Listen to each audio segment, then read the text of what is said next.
Hey everyone, my name is Annie Cooper with Elena Cardone, entrepreneur, former actress, mother, motivator, speaker, author. The list goes on and on. Thank you. Elena, thank you so much for having me and sitting down with me. Oh, absolutely. Thank you for having me on your show. Of course. So the first thing I kind of want to get into is your background story. Okay. A lot of people see your success now, but they don't take into account what it took to get there, your struggles and things like that. So please share a brief description of kind of your story getting you to where you are now. Okay, well, I grew up in New Orleans, Louisiana, and so my teen years were a little wild. I was kind of crazy.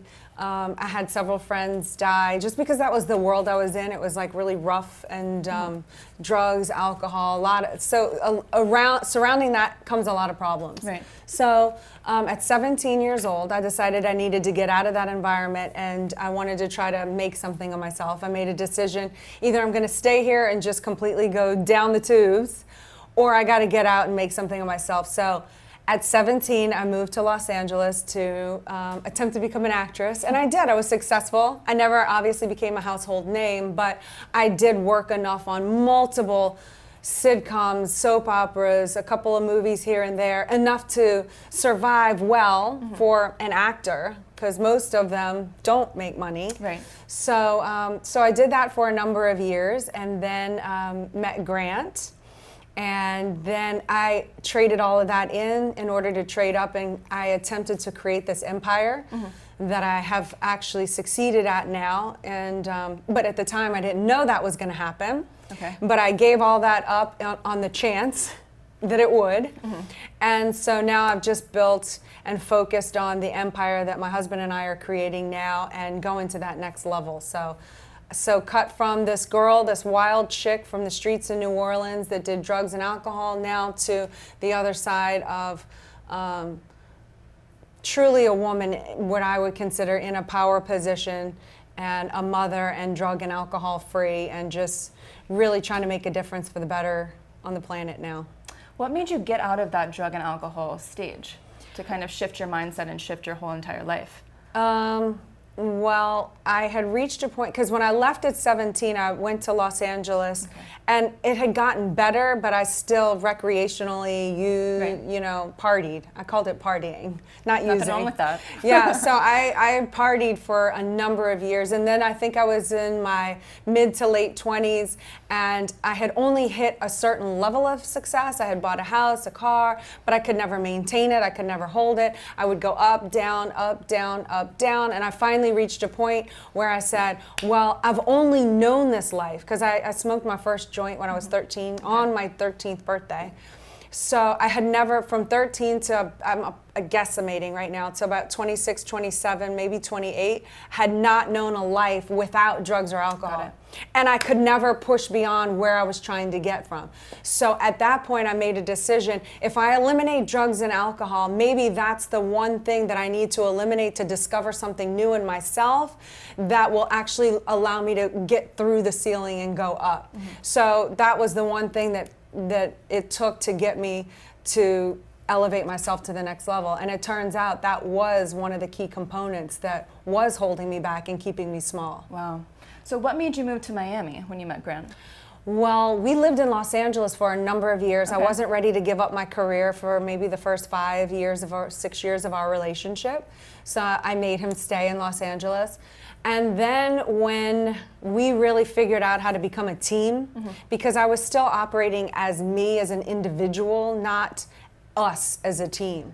Whereas now I'm fortified with him as a team. I still haven't lost myself. I'm not like Grant's complete world here, but I learned how to make myself stronger in order to make us stronger. Whereas before it was really, even though I was in a marriage, I was still really predominantly only thinking about me and looking out for me. I hadn't trusted him enough to really let myself commit to him. As weird as that may sound, even though I was married. I understand that, yeah. Do you understand? How long did that take to finally feel committed? To feel like it took me about 5 or 6 years. Wow. You know, and then when the economy collapsed and we were under a heavy lawsuit, and I mean, just one thing after that led to another, that was the defining moment where I knew he needed me, and if I put everything I had behind him, everything in my arsenal, my asset, if I brought it to him like I had brought to the Hollywood industry, that, unlike the Hollywood industry, who's like, maybe I will bless you, maybe I won't. My husband would always give me the blessing. If I put all of my resources into him, I knew we could ignite ourselves into greatness. And rise up together. And that's what we did. And then, so get back to your question, we moved because at a certain point, they raised the taxes in California from 10 to 13%. And Grant was like, look, this, and he sat down, this is what it's costing us. Do you want to stay here for the weather or for your career? What is, otherwise we can go here, we can spend the money here, we can really grow and expand. And at that point I was like, no, I'm all in on our empire and I'm willing to do whatever it takes for us. So we packed up and moved to Florida. You made a good choice. And that's when we skyrocketed. Good choice. Yes.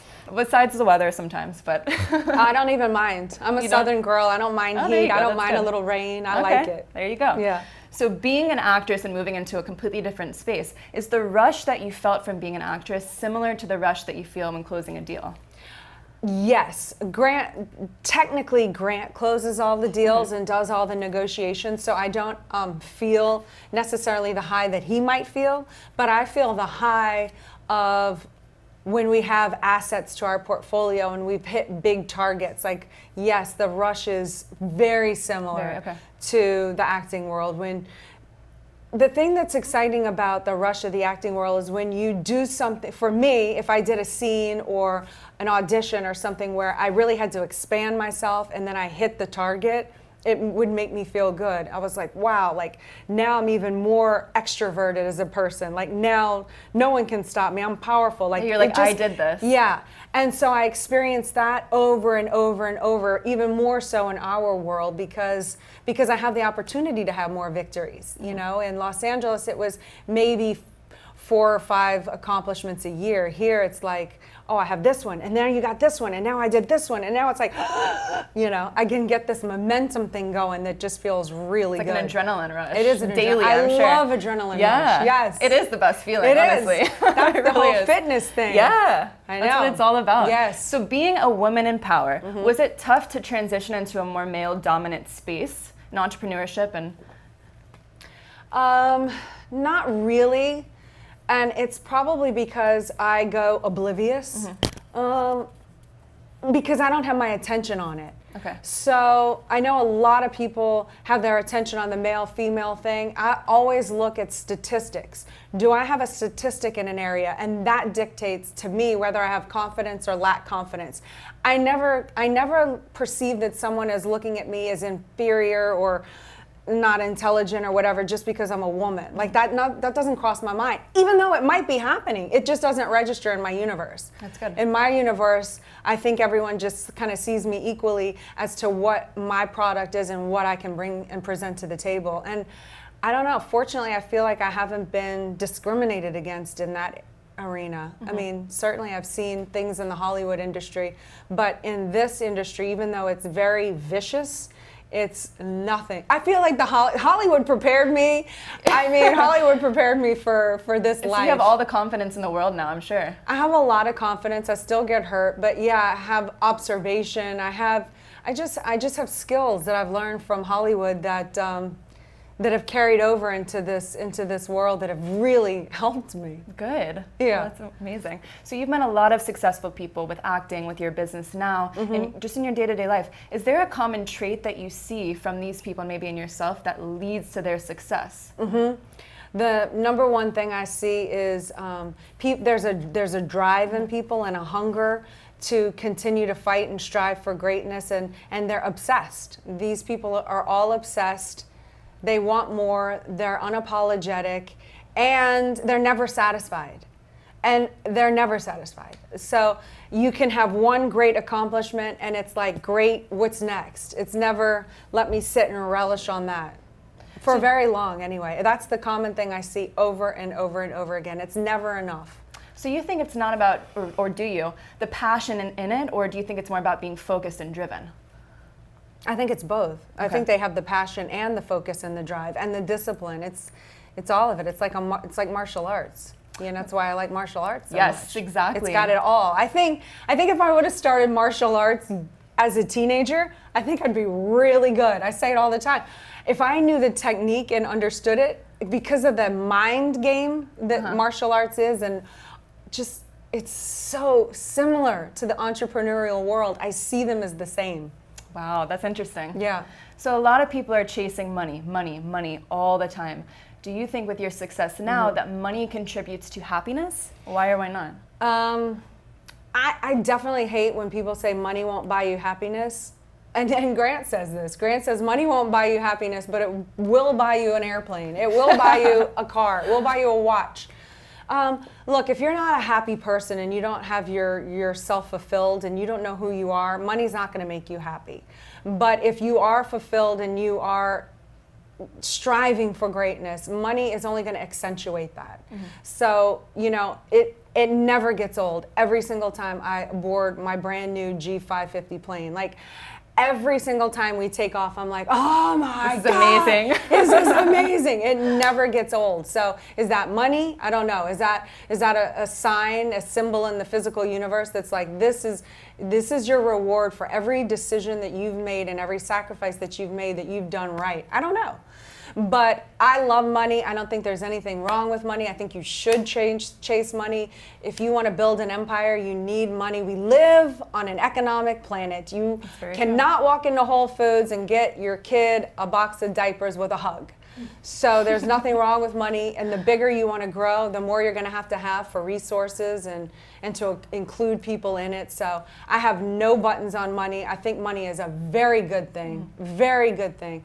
I can help a lot of people with money. If you have a good heart, and I heard Sarah Blakely say this, if you have a good heart, money is only going to accentuate all that you can do. If you are an a-hole, money's only going to make you a bigger a-hole. But money's not going to make you evil. Money's not going to make you happy or sad or this or that. Money buys freedom, and it buys you time, and it buys assets for you. So to me, money is a very beautiful and good thing. Money is energy.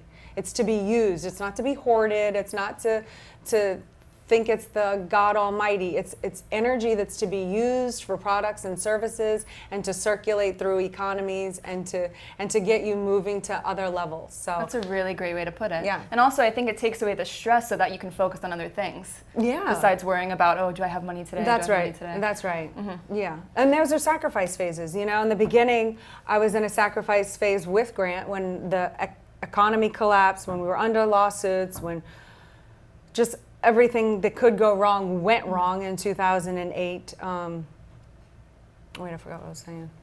Dang it. Taking the stress away. Yeah, because then we went into the sacrifice phase Yeah. of we had to watch and concern ourselves. We couldn't do donations to our charities anymore. I felt like the loser, like, oh, everyone looked at us, the Cardones, where's their contribution? We're like, no, we're not. And I hated that. And we went through that for several years, you know, where, but that was the sacrifice phase. Now I'm not in that sacrifice phase. I'm in a new sacrifice phase, which is different. But yeah, there's, you know, someone coming up along that line will have to go through that phase at one time to not buy the watches or the Chanel purses or whatever. Like, those things are so insignificant. Work on becoming an asset, figuring out who you are and developing that until finally the money starts coming in. Then reinvest in yourself. Money starts coming in, reinvest in yourself. Only when there's so much surplus coming in that you're like, okay, now I can go buy myself a Chanel bag. It's not going to hurt me. I have all this. I have my money working for me. But if you don't have your money working for me, I wouldn't be buying all that extra stuff. Do you know what I mean by that? A lot of people, yes. And a lot of people, you know, talk about lottery winners and how it goes away so quick because they see all this money coming in, which really it's not that much to last you a long time. Right. And they spend it so quick on stupid things. Right. When they, like you're saying, would have invested in themselves, invested in themselves or invested in real estate or some other asset that's paying them. Exactly. So most people know how to make money. A lot of people don't know how to store or save money, and virtually no one knows how to multiply money. But you have to have all three of those and that particular cycle over and over and over again to create wealth. That's great pointers. Yeah. So on to another topic. Okay. I want to talk to you a little bit about fitness. So I know that you're into fitness. How long have you been into it, or are you just sharing it more and more? Have you always been into fitness? No, I have never been into fitness until recently. I still, to this day, hate the weights portion of the gym.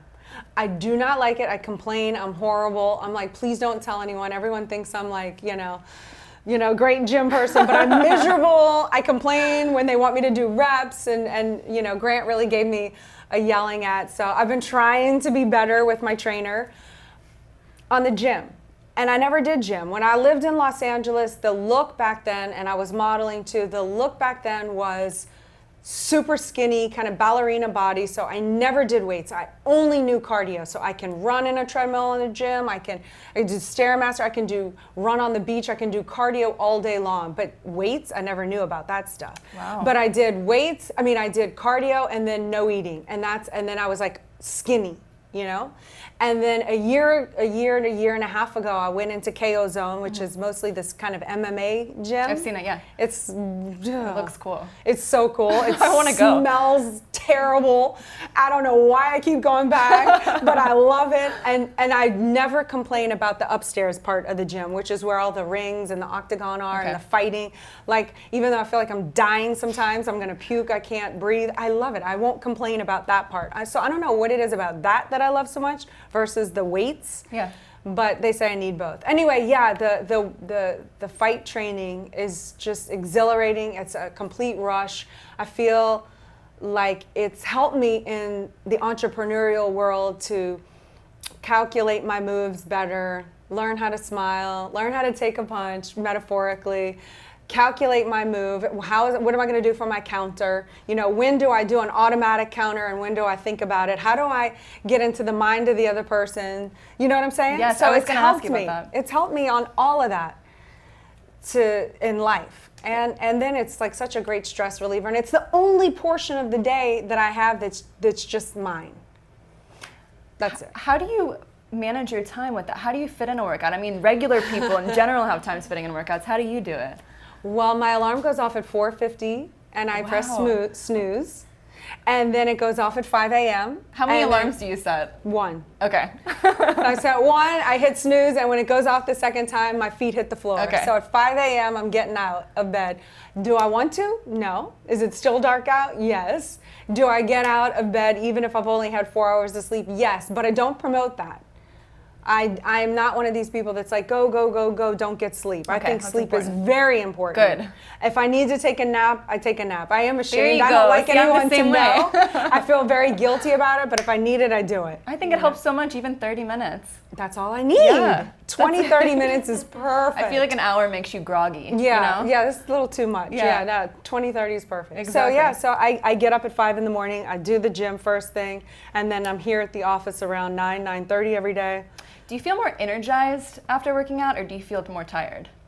I feel more energized right after, and then come around between 1 and 3 or 2 and 4, that time period, I get really tired, and then I get a second boost again. Got it. So what is your diet like on a day-to-day to have energy to recover from these intense workouts? Well, I'm on something called 10X Health System, which is this new product that we're promoting. We partnered up with a guy named Gary, and so you can do two ways for the system.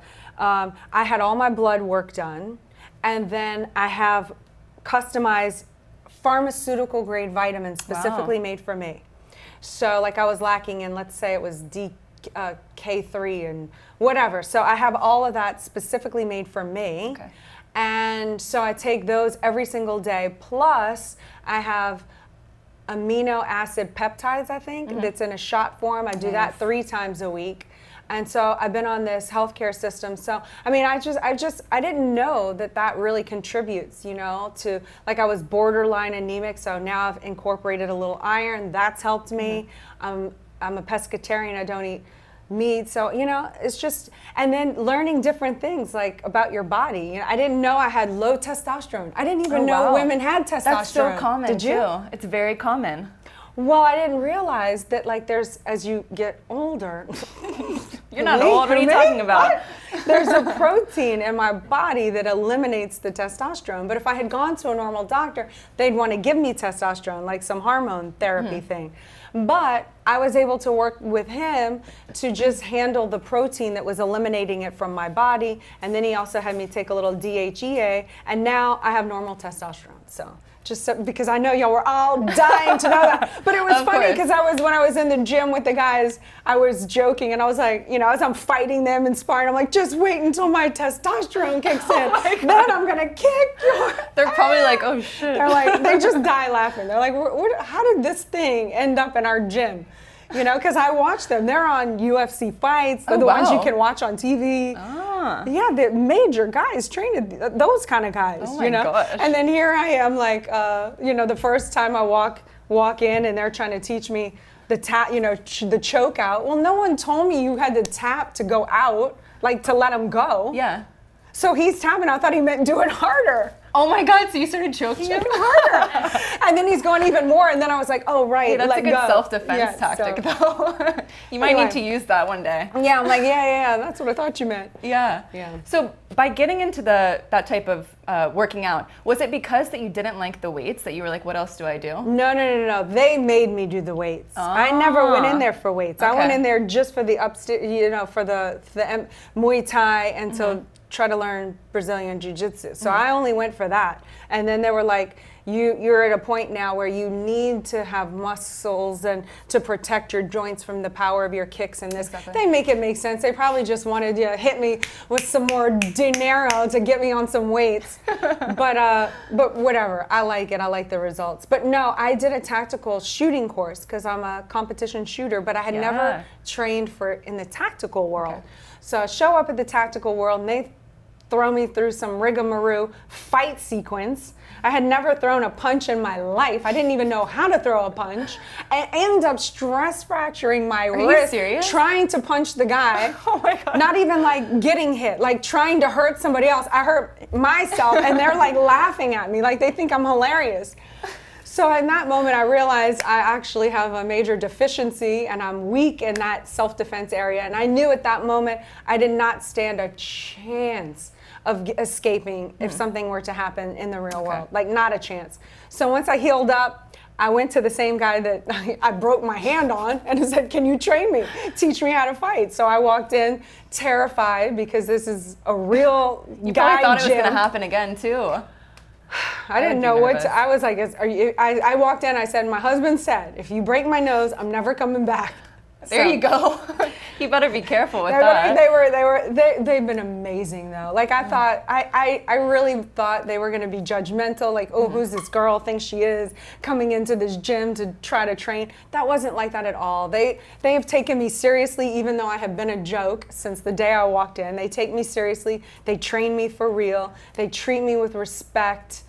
They're very hard on me, but they're so, like, that's like become my family over there. And I love that moment in the morning that I have with those guys and their willingness to train me to get better. And now, look, I'm never going to get in a street fight, hopefully. Like, I'm not going to sit there and try to take on a dude. Yes, hopefully not. Hopefully not. But at least I have the confidence. Like, I've seen enough scary men at that gym come at me that I feel in the real world I could confront the situation. I never want to be tested on this theory, but I feel like I could confront, and if I had to, at least I have a chance. It might still be a slim chance, but I have a chance of getting away. Yes. Whereas before I went to that gym a year and a half ago, there was zero chance. Okay. So with this healthy lifestyle, have you kind of shown your kids how to eat healthier? Do they have a healthy lifestyle? Is what you're probably like, no. I wish I ate healthier. I really do not have good eating habits as well as I should. But yeah, I mean, we're not totally eating bad all the time, you know. So yeah, they eat good. They have more awareness about it than I do. Really? They went to this cooking. I sent them to the Real Food Academy. So they come home and they're like, you can't have anything with GMO in it. And oh my God, they start telling me about genetically modified foods, and they're telling me they're never eating at McDonald's or Burger King ever again, and they're never eating chicken nuggets. And Mom, how can you eat that? And they take Doritos out of my hand, and they're like, you don't want to make that decision. So I'm not sure who's schooling who here. They guilt you into They guilt me. They guilt me all the time. That's adorable. Yeah. So what is your biggest piece of advice for someone in a rut that might be struggling? Someone that's struggling, you got to get real and honest with yourself and look at what you're doing that is not right that you keep justifying. Because if you're in a rut and you don't feel good, you're doing something you know you shouldn't be doing. right. And that's why you feel bad about it. So you got to have the courage and the discipline to stop doing that and then add better things in your life. And they can be small changes. It could be drinking a gallon of water a day. It's something simple. You give yourself these little achievable goals. You do them. They give you confidence. Oh, wow, if I say I'm going to do this and I do it, wow, I can really count on and depend on myself. And the more you can depend on yourself, the more you're not in a rut anymore because you can depend on you. And then you can trust yourself and you can be a friend to yourself. And once you get over that point, then you start looking at, well, who am I? And what is my purpose? And what do I want to contribute to the world? And then you work on developing those skills and getting better and better, and then you just expand out from there. I love that. That's really great advice. Thank you. Okay, so I want to play a little game with you called Would You Rather. Okay. Okay. So I'm going to ask you a couple of questions and you're going to pick between the two. I'm sure you've played this before. Once. All right. So the first thing, would you Okay. rather take a guaranteed 2 million or a 50-50 chance at 40 million? Okay, me in my broke days, guaranteed 2. Smart move, ain't going wrong there. Me now, I'm at a different place, 50-50 at 40. Why is that? Because I can do bigger things with 40, and two is a lot, and I don't want to come across like unappreciative, but 2 is like, 40 excites me. Yeah. Okay. Okay. All right. Would you rather never touch a skeet shooting rifle again or never be able to fly in a plane? Oh no! That's a hard one, I know. Wait, like a skeet shooting shotgun? Yes. Shotgun, I don't sorry. shoot. Shotgun. Okay, so never touch a shotgun or never. I'd have to not touch. But I could still have my rifle and my pistols. Yes. Okay, yeah. Then I have to go because I have to travel. I have to see the people. So I would give up the shotgun. Okay. All right. Would you rather live in a utopia as a normal person or live in a dystopia but you are the supreme ruler? For sure, I want to be the supreme ruler. I knew you would of say my that. world. I knew you would say that. Okay. Would you rather go back in time with everything you know now? Yes. Or know now everything your future self will learn? Oh man, I'd rather go back in time because I could have made this a lot faster and a lot sooner. Okay. But you don't regret the things that have happened, right? Not all the things that have okay. happened, but yeah, I regret a few things. Fair enough. Yeah. Fair enough. Okay, now we're going to finish with a rapid fire. Okay. Bentley or Rolls Royce? Rolls. Rolls Royce or Hot Rod? Hot rod. I knew that. Versace or Prada? Versace. Pizza or donuts? Pizza. Night in or night out? Night out. Podcast or YouTube video? YouTube video. Instagram or Facebook? Instagram. Instagram or Twitter?